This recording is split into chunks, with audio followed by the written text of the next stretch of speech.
The tiny village of Ganheba lies in a remote corner in the far west of Shanxi province. When I travelled there recently, it took 9 hours by train from Xi'an, followed by a further hour and a half in a beaten-up minivan. But though the village sits in a relatively lush, green valley, this calm conceals a hardy rural community in the grips of rapid social change. I was visiting Ganheba with a group of volunteers from China Literacy Foundation, there to set up a new library in the local primary school. Most of them were university students, who themselves came from similar rural communities. But in Ganheba, farming families eke out an existence that is often just a couple of steps above subsistence. Primary school principal Cai Huaibiao told me many earned as little as 500 or 600 yuan in a year. In recent years, though, that has been changing, as villagers increasingly look further afield for ways to supplement their incomes. Migrant workers can often save as much as 4,000 or 5,000 yuan in a year.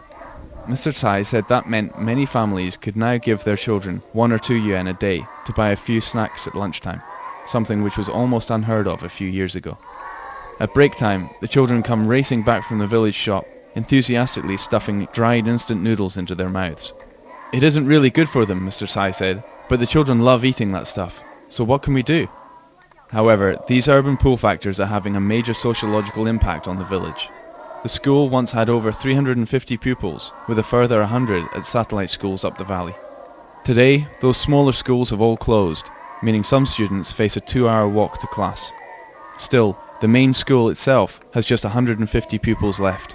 This month, only 9 students enter Primary 1. Of those students who remain, only a small proportion have a truly stable home life. Mr. Cai estimated 70 to 80% came from homes where at least one parent was absent. As many as 1 child in 4 was being raised by extended family members because both parents had left the village to seek work. 14-year-old Chen Anhong and Liang Long, 13, are 2 such children. Long said both his parents had been gone for about 3 months. Sometimes I cry when they speak to me on the phone at night because I miss them so much, he told me. Anhong said he and his younger sister had been looked after by their grandparents since his mother and father went to look for work when he was in Primary 3. They only come home for 2 weeks at Chinese New Year, he said. Anhong and Long both completed primary school this year, and when I spoke to them, they were full of hope about starting junior secondary.